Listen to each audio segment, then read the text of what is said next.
Hello, everybody. Welcome back to the Mindful CEO. Hi, Aaron. Was that is that an M? Yeah. Mindful Is that CEO. backwards? That's that Beautiful. backwards? I don't know. It all looks, yeah, I don't know. Hey, talking about noticing your machine. Notice your machine. I'm curious what that means to you. I love that as a topic here. So let's unpack. All it right, for good. everybody. Well, we've got to go back 30 seconds because that was the prompt that we came up with and before we hit record. So for everyone who's just listening, you're like, what the, it's going to be somewhere in the title. So that's what you clicked on, but still, all right, we were talking about mindfulness. And so I've taken on becoming certified as a mindfulness instructor, as mindfulness teacher. And I've been blown away by the practices and the difference the practices make. I can feel my brain rewiring. And just can't say enough about how excited I am about it. And the point of the mindfulness is, I don't know if this is the point. I don't want to pretend I have this entire history of the point of anything. But one of the opportunities of mindfulness practices, of practicing mindfulness, taking 10 minutes, 15 minutes, 20 minutes, but really even 10 minutes, even 5 minutes of interrupting the brain and getting present points to something. And what I was saying it points to is, it's not like, everyone's a machine. Everyone is going about their day automatically, on automatic, on autopilot. It is only when you're struck with something that you don't know how to do that you are forced into system one thinking, slow thinking, really what's thinking is. Almost everything else we do, we're doing on autopilot. I mean, just think about, the way you drive now compared to the way you drove when you learned how to drive. Right. When I watch my kids at this point, even both at, 17 and 20, both drive automatically, right? Which is scary as hell that they do that. But you can text, change the radio, respond to a voicemail, and drive at the same time. And you literally don't think about it. You literally do not think about it. You are on autopilot. And that's how you interact with your spouse. That's how you interact with your kids. It's not bad. This is not a judgment call about that. This is just, you and I are reactive machines. And our machinery is designed to keep us alive and survive. And with that comes certain limitations, which is really, why both of us connected through the Lamrock Forum so easily, because that was such a profound opportunity to get, holy cow, that's where machine came from. That's the kind of machine I am. That's the flavor. And, we got really enrolled over the last 30 years in examining the impact and what's on the other side of the machinery.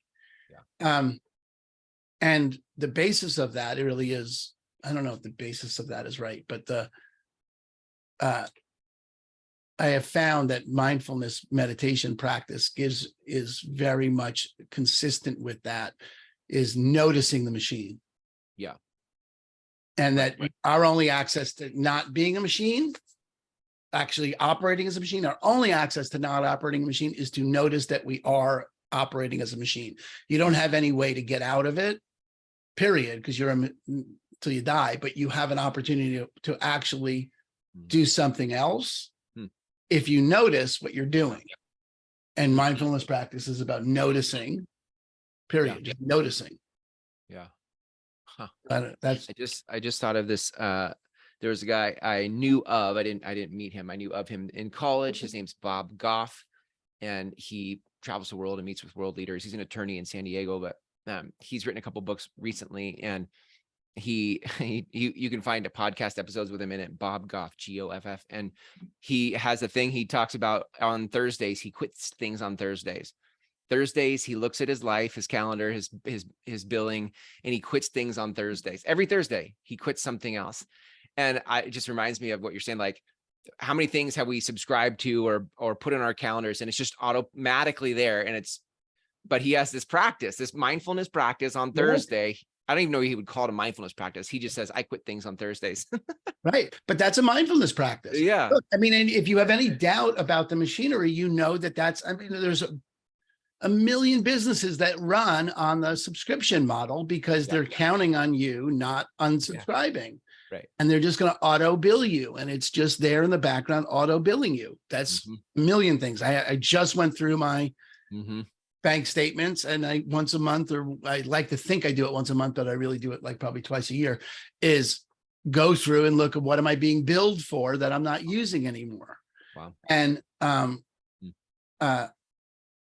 but there's things like that use our time. I think that's a brilliant practice that Bob has.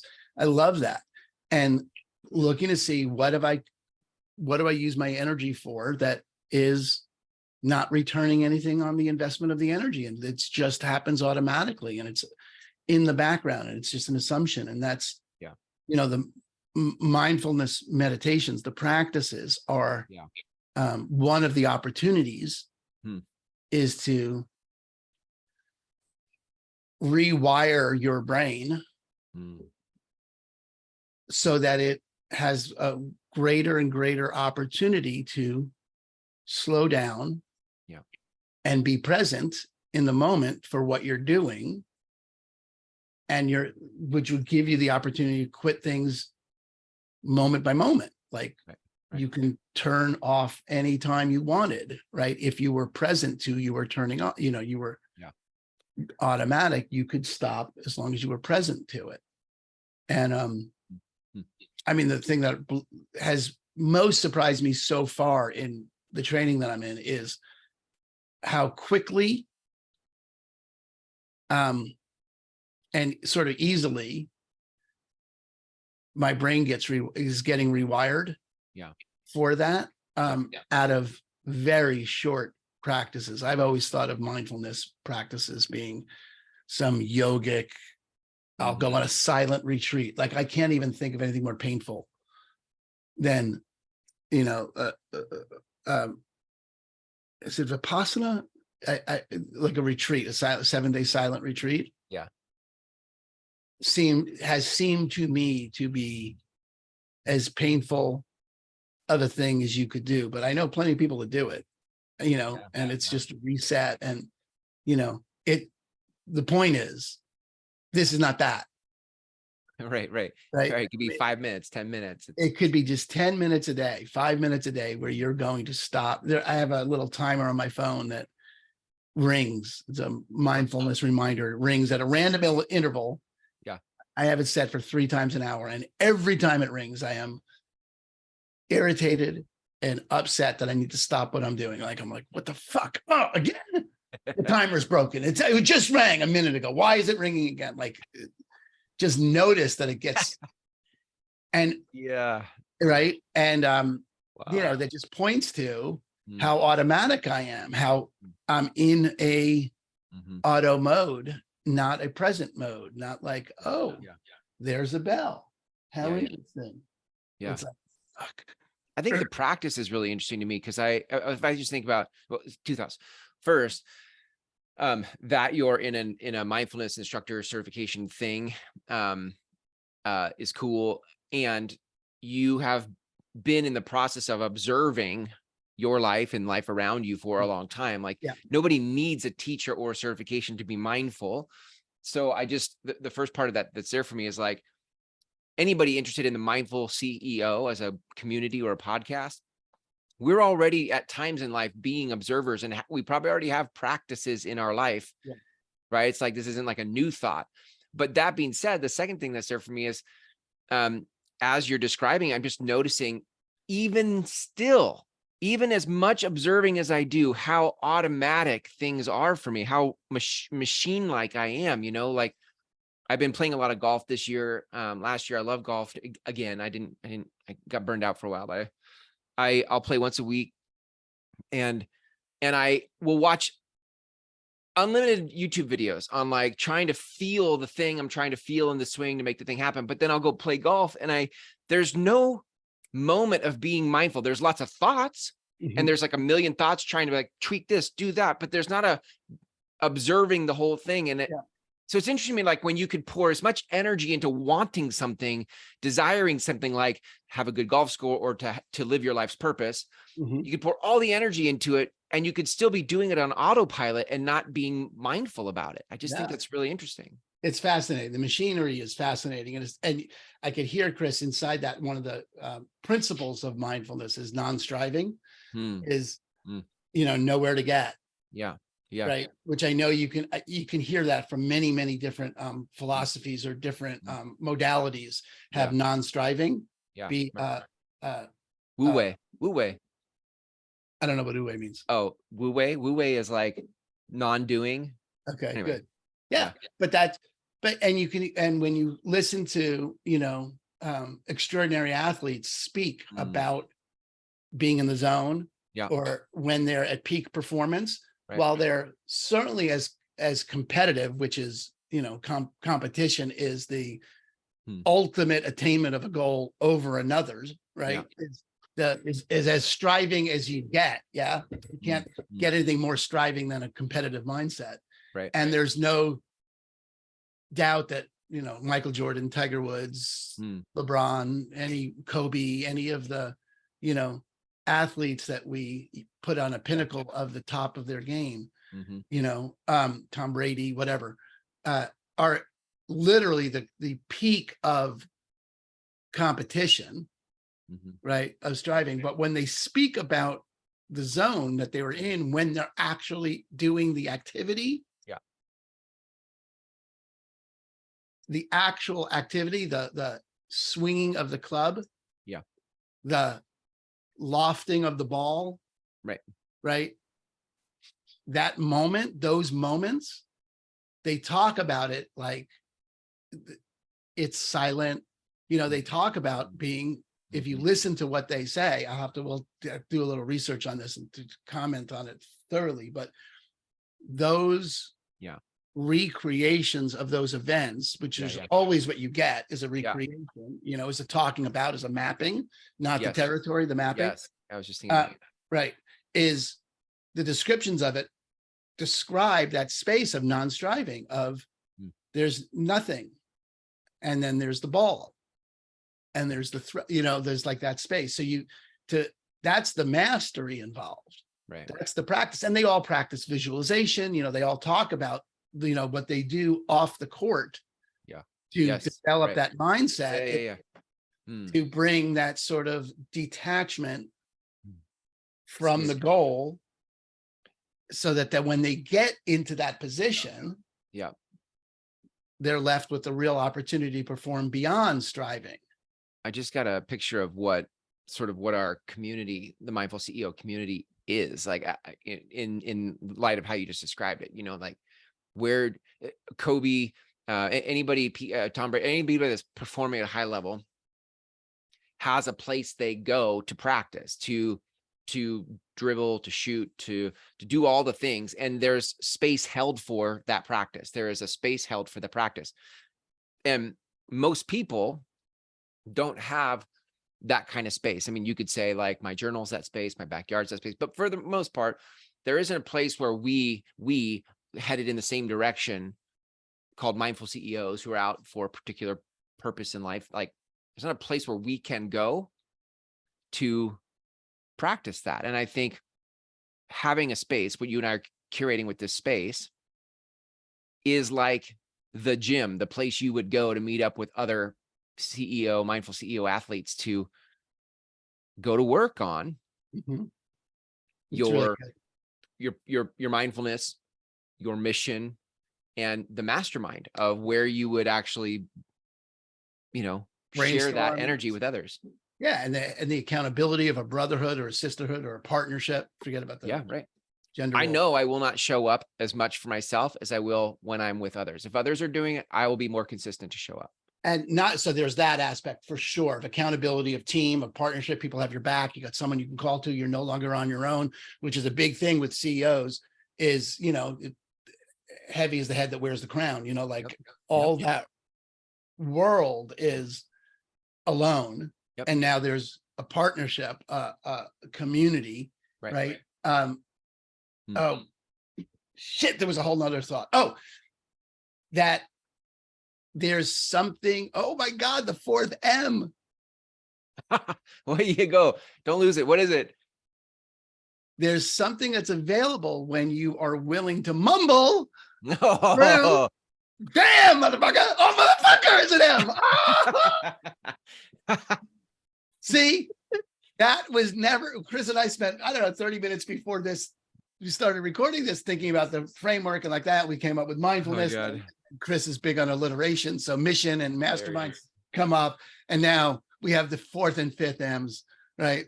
Which is mumbling, because Chris, that you came up with that in this conversation. Yeah, right. That's the purpose of the community. Yes. That there's now, I mean, that just laid out something really visual, right? For me, like there's this world in which people that are committed to leading their life, they're the CEO, they get themselves as there's no one coming. If it's going to be, it's up to me. That's all the CEO creed. Okay. You know, that's, you know, that's, so whether you really are technically the CEO of your own company, you certainly relate to yourself as the CEO of your own life. That's the point. And there's now a place where you can go, where you can bring mindfulness, develop that pathway, right?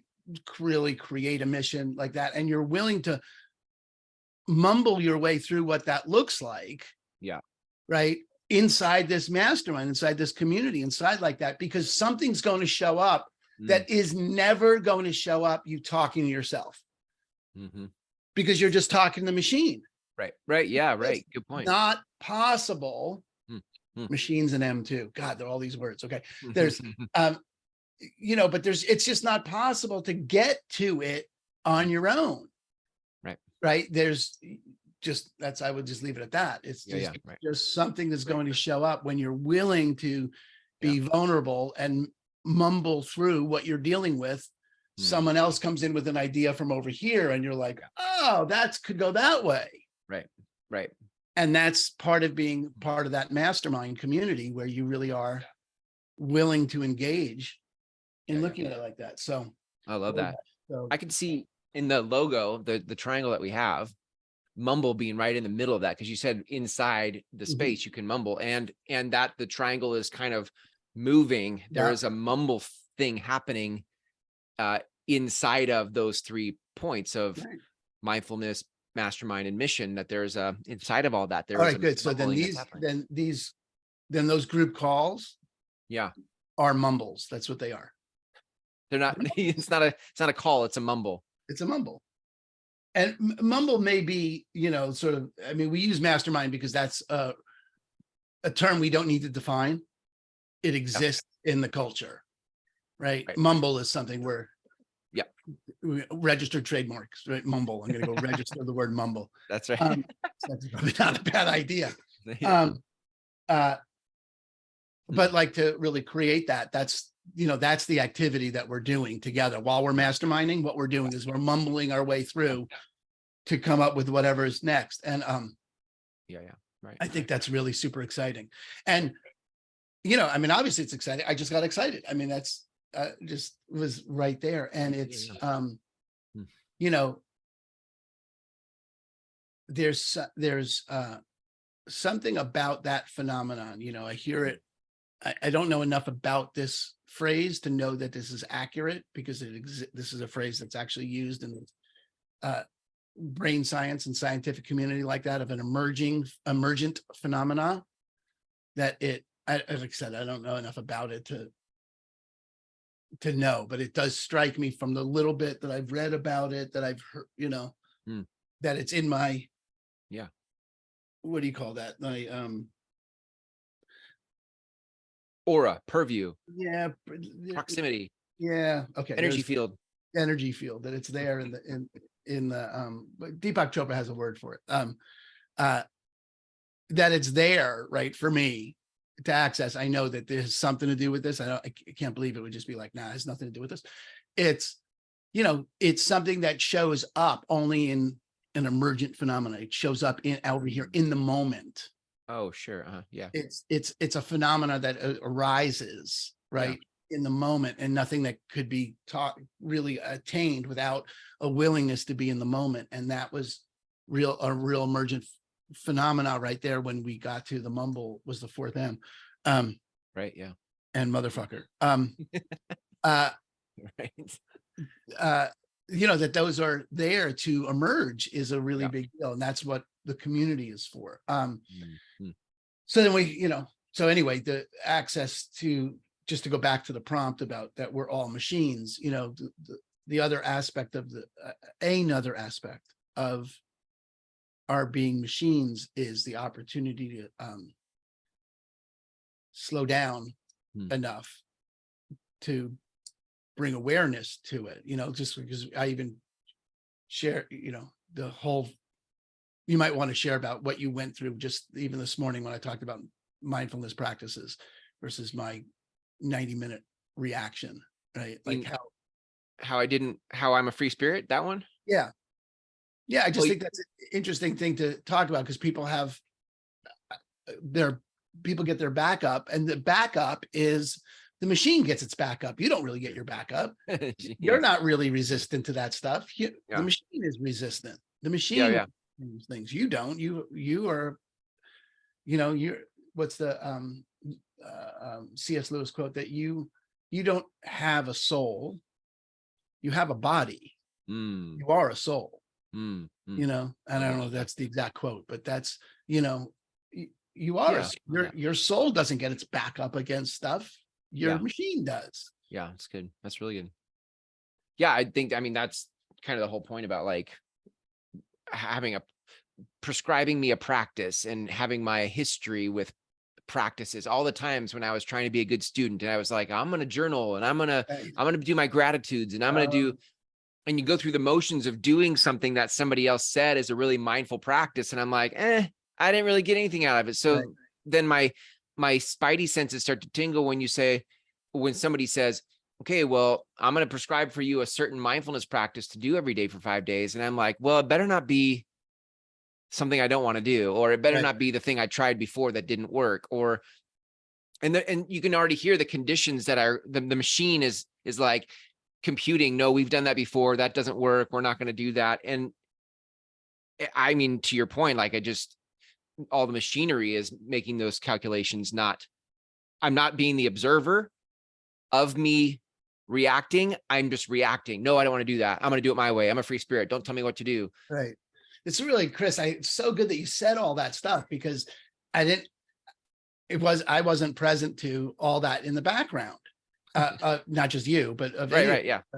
Is, the times that we've failed to be consistent with a practice. Sure, the kind of machine we are is not just a meaning making machine, as we would say, but as one that is constantly using the past as a guide for what's possible in the future. We're constantly looking to our past to see what's worth doing in the future.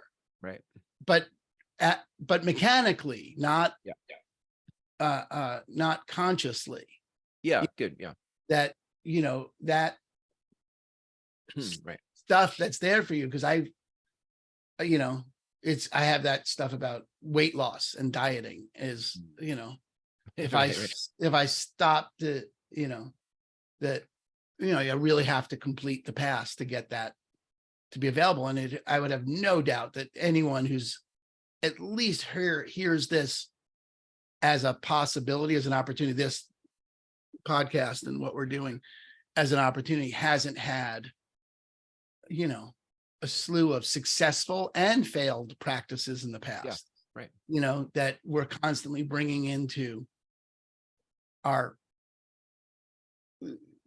range of ideas of what we can do or not do, or what's worth doing or not doing, and how we are about it, including, gosh, there couldn't be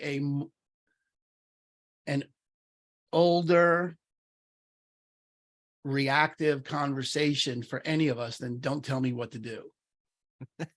Right. There's nothing created, nothing in the moment being created that would leave you with, don't tell me what to do. That's 100% a past-based phenomenon. Yeah. And I don't think it's certainly not unique to you. I just got my back all arched with my wife about something, and and at the heart of all of it, almost anything I get my back arched with Kale is some version of the fuck you tell me, don't fucking tell me what to do. Why, I like the way she reacts to my driving, like someone a mile ahead is braking and she's and my reaction is, you want to drive? Oh yeah. You could drive. I'll let you drive. There's no reason why I'm driving. I'm not the one who's been in an accident. You have. I'm not. I'm pretty good at this. But So funny. all of that is just down the road from don't tell me what to do. Right. Like, not any loving, compassionate, empathetic, let's observe what's happening here with the words she's saying, and how does it look for her to say those words to me, and where is she looking from, and what does she need, and all those things. What does she need? Where is she looking from? What could I provide? All those things are created things that I actually gave my word to in my relationship with my wife at the time we married, right? I promise, love, honor, respect, all that good stuff. None of it was, as long as you don't tell me what the fuck to do. None of it was conditioned on, as long as I don't hear what you're saying as you're trying to tell me what to do, which is a guaranteed way I'm going to hear it. If I'm operating as my machine, I'm going to hear it like, why are you telling me what to do? So good. Right. It's so funny. So that's life, man. And that's the path of a mindful, and that's the path of a CEO out on a mission to go do something. Is I'm going to go do something. I'm most likely going to do it in my machinery because I'm a machine. And the only way for me to do it not as a machine is to notice that I'm a machine. And any practices that I can gather onto, including, short, easy mindfulness daily practices to rewire my actual meat pudding in my brain. That is my brain. The meat pudding in my head, that is the one that's sending me signals, is to slow down the amygdala signal. Right? It's the fight or flight. Slow that signal down for a moment, please. It's unnecessary. It's very unlikely my wife is a saber-toothed tiger. It's going to kill me, right? That when she tells me to restack the dishwasher, it's not a threat. Slow that down, right? Let love show up, let compassion, let empathy show up. That would be a better life, right? So there's the daily practices of that help to rewire the brain. And then there's the weekly community where something new can get mumbled that I can play with for the week and implement. That's another practice of someone of our community, that someone who was interested in fulfilling a mission, fulfilling something, not just getting to the end of life going, okay, well, that was that, just ultimately what we're going to say anyway, but, leave something behind and have made a difference, some kind of mission like that. If you were up to that, we're asserting that there's an opportunity to go beyond what your machine says is possible about that kind of stuff. Wow. It's good, man. It's good. Good shit, Chris. It's good shit. It's good shit. And it started with framework. So now we not only just have a framework, but that when it's really great. So for everyone, watching, this would be really good, Chris, as a prompt or inside the mastermind, inside the mumbles is, the power framework. Because none of this came up until you said, okay, well, we need a framework. We need something some container, some way to hold what we're doing here. And then inside that, everything we just said got created. And I'm really excited about everything we just created. And none of that was available. None of that was present when I got on the call at 10 this morning. None of that was there yet. It was all available. Right. From the field. What field? God damn it. What does he say? What does he call? Anyway, from the from the cosmic field of all information and all knowledge, and all that was there, but we didn't have any way, it didn't have any container to be seen in. Until we did the framework. So I think definitely training CEOs in creating a framework for their missions, is a important step That's killer. Yeah. Yeah, killer. And then we could play with that for a while. All right. Well, Good. Well, that's probably a good place to end. If you are listening to this and you want to learn more about the community, the Mindful CEO community, where all of this becomes reality, go to themindfulceo.com/. Excellent. Party on. Invite. Awesome. Thanks, Aaron. Party on. See you next time. Yeah, man.